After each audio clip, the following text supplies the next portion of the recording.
Today I spoke with Jan Bruce, the CEO of meQuilibrium. They are located in the heart of Boston. Jan's experience in personal growth and development has helped her guide others through change and challenge to bring their best selves to work.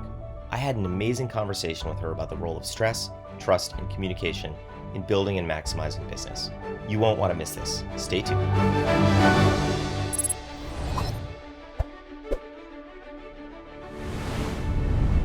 Now I'm sitting here with Jan Bruce, a multi-time founder and CEO. You founded Body and Soul magazine, which was later acquired by Martha Stewart Living, Omnicom.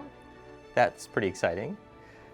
So they asked you to get very involved with Martha Stewart Living, Omnicom, as one of their senior thought leaders, and then you went on to Chrysalis Venture Capital, where you were investing in the health and wellness space. It seems like all of the thread has been, sort of personal growth. And then you founded meQuilibrium. Tell us about meQuilibrium. It sounds like such a cool platform. Yeah, well, actually, thank you. Everything that I did, the things that you just mentioned, Mike, really led me to start this. And, I just as, kind of funny to say, but I learned a lot about stress when I worked both with Martha and in the media industry, because in those years, media was really being disrupted by technology, and that was kind of the first trend that led me here.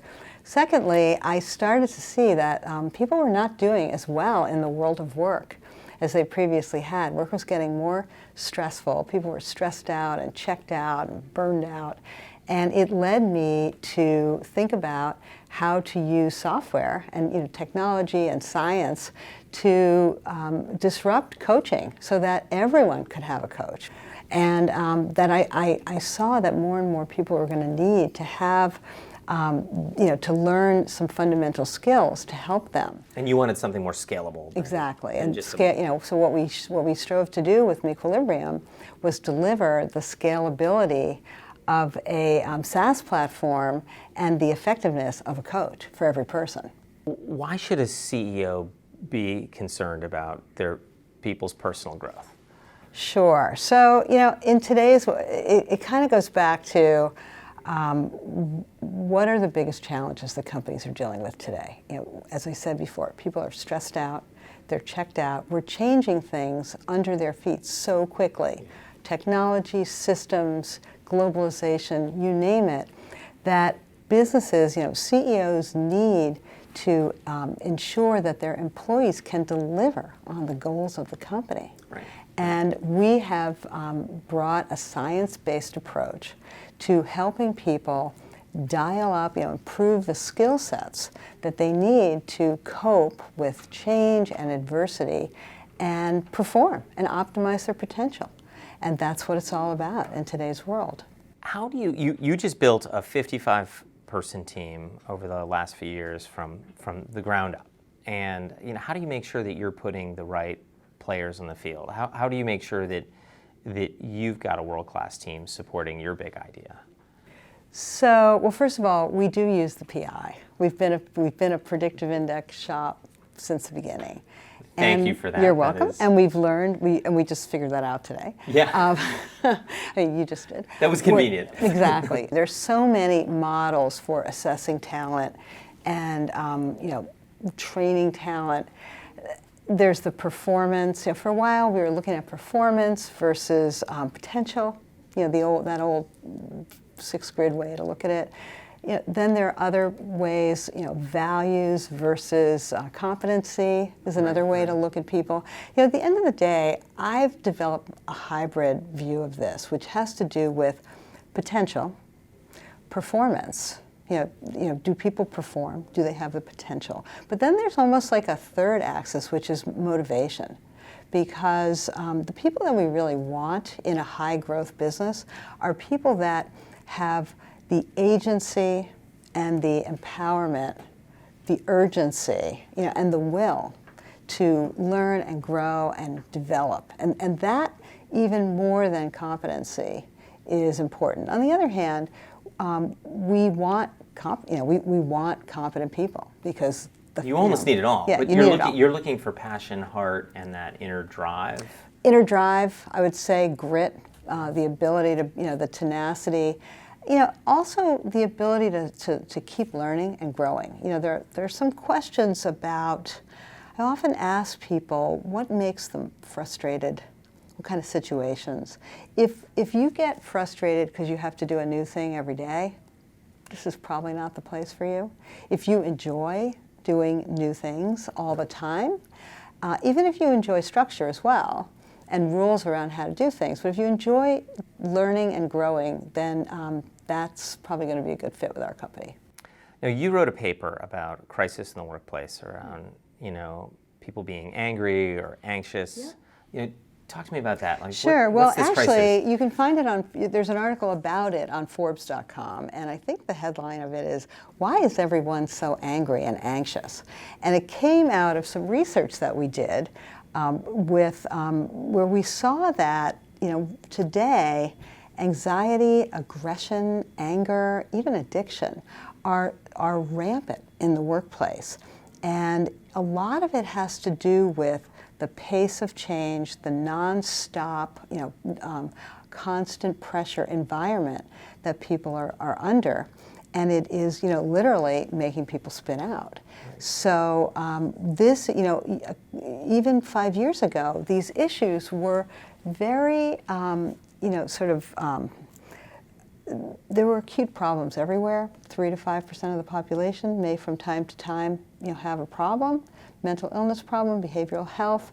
But now people are under so much pressure that those problems are just rampant. And so what we need to, my approach to that, as is in our paper, is that you have to get to the root cause. You have to start by you can't wait till people have a breakdown or run out of the workplace in despair or quit. You have to start by helping people get in touch with their thinking styles and their basic reactions under pressure, their ability to be empathetic, soft skills. And that's really what is increasingly necessary to help people today. If you go on meQuilibrium's website, you read the word resilience quite a bit. What is resilience, and how are you trying to, pull that together within an organization and make sure you have a resilient workforce? So this is really a very profoundly, sort of scientific way, but also effective way of looking at people. And the resilience is, basically the ability to manage through stress and adversity and rebound and then optimize. So the way I like to explain it is, I'm sure this has happened to you, Mike. You're in an airport, you're waiting for your flight, there's 30 people at the gate, and they announce that the flight's going to be 5 hours late for no good reason. So some people just completely melt down, and they get angry, they start yelling at the gate attendant, they do all this stuff. And then other people, look at their watch, they make a call, they sit down, they find a good place to sit, they plug in, and they start working. So resilient behavior is really about managing through these situations and not letting them manage you. And the really great thing about this, the science is incontrovertible. This is learned behavior. It's not personality. Really? It's learned? It's not. It's so you're not learned, born with resilience? You're not born that way. And our founders spent years identifying the characteristics of resilient behaviors and how they come together, the building blocks of successful behaviors, and then figuring out how to train people and coach people to be more resilient. And that's what we do at meQuilibrium. We basically, identify your vulnerabilities, and we help you get stronger in a training protocol. It's fantastic that you can develop it, but if you're looking at candidates for a high stress position, so you're hoping to get highly resilient people, are there questions that you can ask to poke around at core baseline resilience that someone might have? Absolutely. I mean, we don't use our product as a hiring tool. Our approach to helping employers is to help them upskill the people they have. Right. Yeah. But the questions are, what happens when things go wrong? What do you do? Do you blame other people? Do you melt down? Do you get frustrated? Are you able to summon the resources that you need to continue?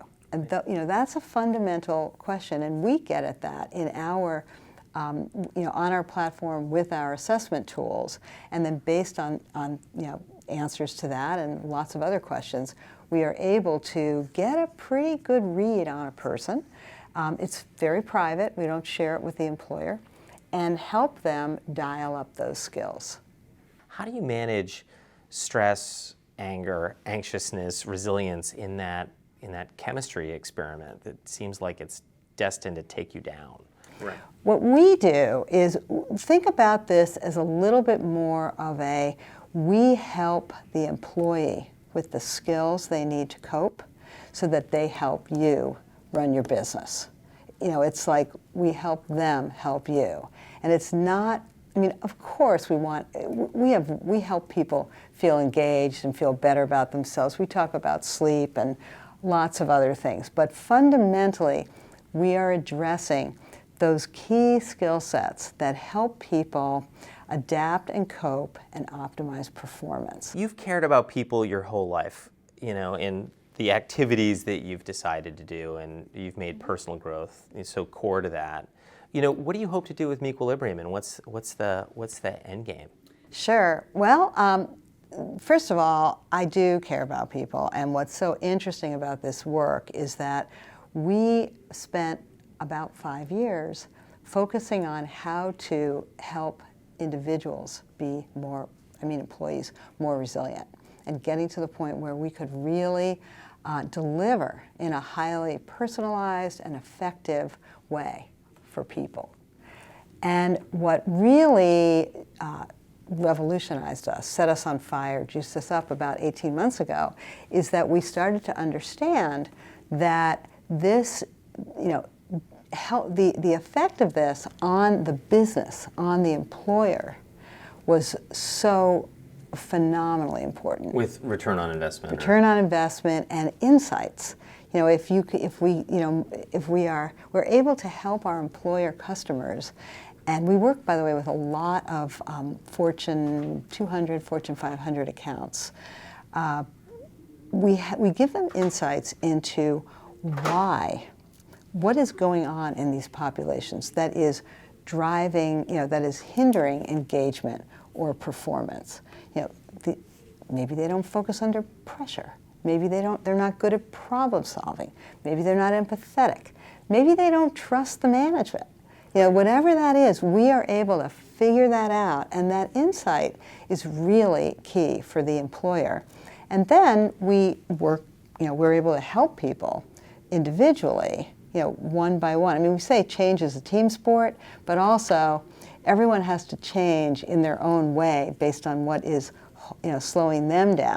So you're giving senior leadership sort of a guide to say they have a trust issue that you're saying, if you fix trust, that fundamental value, you're going to. We can do that, but we can help people learn how to trust more, and we can help managers model that, model the right behaviors. We've perfected a validated, clinically validated measure of resilience and the components, the building blocks of resilient behaviors.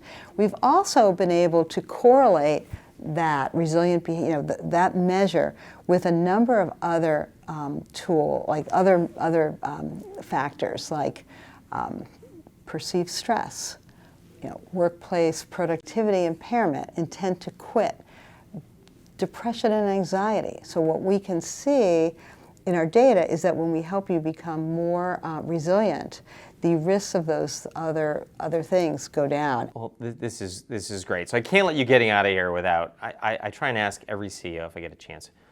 You're interviewing me in for a key position. Mm-hmm. What's your go-to interview question to make sure that I'm right for your team? Well, I think what I might. If I'm going to interview you, I think there's two things. I first might say to you, what situations frustrate you the most and allow you to do your best work, to check the fit. But the other thing that I frequently ask people is, when do you like to communicate with me? Like, what's your style? And when someone says, Mike, I'll be in touch with you, you'll always know if you have a problem, like, that is so not on brand with what we do, because we're very, we believe in communication and collaboration. And, frankly, you don't want a relationship with someone that just springs into action when there's a problem. Right. So A work style check. yeah. Well, Jan, this has been amazing. I love your mission. It's a huge idea, and we all need to work on resilience. Thank you for your insights. It's a pleasure to get to know you better. Thanks, Mike.